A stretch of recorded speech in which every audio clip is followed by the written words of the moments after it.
اگر اختلاف پڑ جائے تو پھر مدرسے کمزور ہو جاتے ہیں. میں یہ نہیں کہہ رہا یہاں ہے، میں ایک بات کر رہا ہوں نارملی. قرآن کریم میں اللہ تبارک و تعالی ارشاد فرماتے ہیں وَاعْتَصِمُوا بِحَبْلِ اللَّهِ جَمِيعًا وَلَا تَفَرَّقُوا وَاذْكُرُوا نِعْمَةَ اللَّهِ عَلَيْكُمْ إِذْ كُنْتُمْ أَعْدَاءً فَأَلَّفَ بَيْنَ قُلُوبِكُمْ فَأَصْبَحْتُمْ بِنِعْمَتِهِ إِخْوَانًا. اللہ تبارک و تعالی قرآن کریم میں ارشاد فرماتے ہیں اے مسلمانوں، اے مومنوں، اے مجھ پر ایمان رکھنے والوں، اے ایرانیوں، اے افغانیوں، اے پٹھانوں، اے جاپانیوں، اے چینیوں، اے امریکیوں، اے یورپ میں بسنے والوں، پہاڑوں میں زندگی گزارنے والوں، ہندوستان میں رہنے والوں، خشکیوں میں رہنے والوں، پستیوں میں رہنے والوں، بلندیوں میں بسنے والوں، الگ الگ زبانیں بولنے والوں، تم سب ایک ہو. تمہارا دین ایک ہے، تمہارا خدا ایک ہے، تمہارا قرآن ایک ہے، تمہارا نظام ایک ہے، تمہاری شریعت ایک ہے، اللہ تمہارا ایک ہے. اس نے تمہارے لیے وہی ایک اتاری ہے، دین ایک اتارا ہے، قرآن ایک اتارا ہے. تم آپس میں بٹ نہ جانا، آپس کے اندر مفترق نہ ہو جانا، ایک دوسرے سے جدا نہ ہو جانا، آپس میں نفرتیں نہ پنپنے دینا. اگر تم آپس میں بٹو گے، اختلاف کرو گے، ایک دوسرے سے ٹوٹو گے، جدا ہو جاؤ گے تو تمہاری ہوا اکھڑ جائے گی. وَلَا تَنَازَعُوا فَتَفْشَلُوا وَتَذْهَبَ رِيحُكُمْ. اگر اختلاف کرو گے، منازعت کرو گے، تنازع کرو گے، جھگڑے تمہارے اندر پڑیں گے. فَتَفْشَلُوا، تمہاری تنظیمیں، تمہاری اسکیمیں، تمہارے ارادے، تمہارے ادارے سب ناکام ہو جائیں گے، سب ناکام ہو جائیں گے. دشمن تم پر حاوی ہوگا اور تمہاری ہوا اکھڑ جائے گی. وَاعْتَصِمُوا بِحَبْلِ اللَّهِ جَمِيعًا، سب ایک ساتھ رہو، جڑ کر رہو. اللہ کی ایک ہی رسی ہے، اللہ کا ایک ہی دین ہے، اللہ کا ایک ہی قرآن ہے. اس سے لپٹ جاؤ، اس سے چمٹ جاؤ، اسے اپنے نواجذ سے پکڑ لو، اسے مضبوطی سے تھام لو. اس سے جدا نہ ہونا، اس سے دور نہ ہو جانا، اس سے بکھر نہ جانا، اس سے ٹوٹ نہ جانا. وَاعْتَصِمُوا بِحَبْلِ اللَّهِ جَمِيعًا وَلَا تَفَرَّقُوا. الگ الگ راہیں اختیار نہ کرو، الگ الگ راہیں اختیار نہ کرو، اپنی الگ الگ منزلیں نہ بناؤ. وَلَا تَفَرَّقُوا وَاذْكُرُوا نِعْمَةَ اللَّهِ عَلَيْكُمْ. ذرا یاد تو کرو اللہ کی نعمت، ذرا یاد تو کرو اللہ کی نعمت جو تم پر اس نے فرمائی. اِذْ كُنْتُمْ أَعْدَاءً، تم اسلام کے آنے سے پہلے دشمن تھے. اسلام کے آنے سے پہلے گورے کالے کا دشمن تھے، کالے گوروں کے دشمن تھے، ایک دوسرے کے خون کے پیاسے تھے. کہیں امیری غریبی کی تفریق تھی، کہیں مالک اور رعایا کی تفریق تھی، کہیں مالدار غریب کی تفریق تھی، کہیں طاقتور کمزور کی تفریق تھی، کہیں برادریوں کی تفریق تھی، کہیں ذات پات تھی، کہیں اونچ نیچ تھی، کہیں چھوت چھات تھا. اللہ نے سب کو مٹا دیا، سارے فرق دور کر دیے.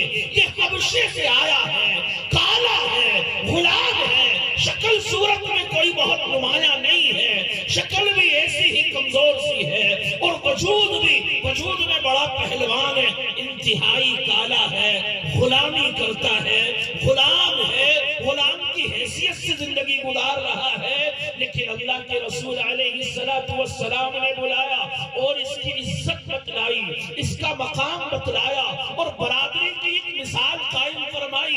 ارشاد فرمایا آجا میرے بلال، آجا میرے کالے، چڑھ، کتنا اوپر چڑھتا ہے، ہم تجھے برابری دیں گے، ہم تجھے عزت دیں گے، ہم تجھے اپنا بلال بنائیں گے، اپنا بھائی بنائیں گے.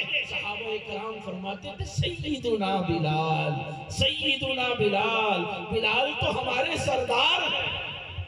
آؤ آؤ آؤ، چڑھو اور اوپر اٹھو، اور اوپر اٹھو، اور اوپر اٹھو.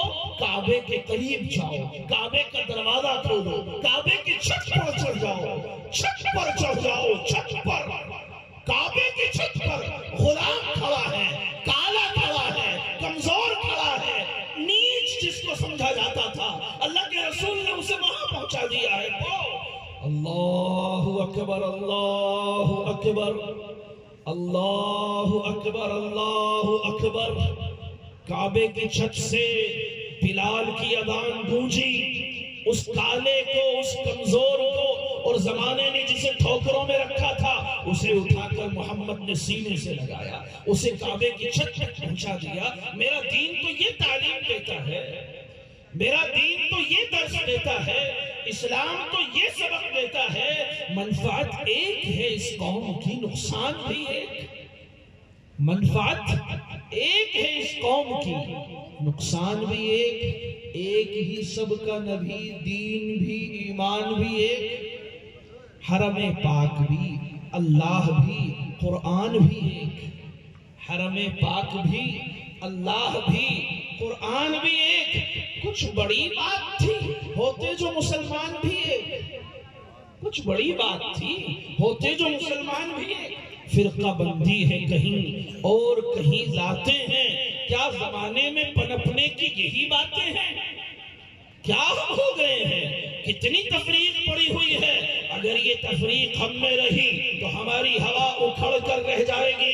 ذرا یاد کیجئے اللہ کے رسول علیہ السلام کا پہلا خطبہ، آپ 1.25 لاکھ صحابہ کو خطاب فرما رہے ہیں، حجۃ الوداع پر خطبہ ارشاد فرما رہے ہیں، اور پوری دنیا کو یہ ساری باتیں زمین پر نافذ کرنے کے بعد اب مخاطب فرماتے ہیں، لا فضل لعربی على عجمی ولا فضل لعجمی على عربی ولا فضل لأحمر على أسود ولا فضل لأسود على أحمر كلكم بنو إلا بالتقوى كلكم بنو آدم وآدم من تراب۔ آپ صلی اللہ علیہ وسلم کی یہ کلمات، آپ کا یہ ارشاد مسلمانوں کو چاہیے کہ سونے سے لکھوا کر اپنے اوپر نقش کر لے، سونے کے حروف سے لکھوا لے، پوری دنیا کو بتائے کہ اسلام کی تعلیم یہ ہے۔ پوری دنیا ٹھوکریں کھا چکی ہے، سر پھڑوا چکی ہے، گھٹنے پھٹوا چکی ہے، پوری دنیا اوپر نیچے تک تہس نہس ہو گئی ہے۔ کیا ایسی مثال کسی ایک گاؤں میں بھی قائم کر کے دکھائی؟ پوری دنیا نے کسی ایک گاؤں میں 10-20 ہزار لوگوں کے درمیان کیا ایسی مناسبت، ایسی موافقت، ایسی مواخات، ایسی مواسات قائم کر کے دکھلائی؟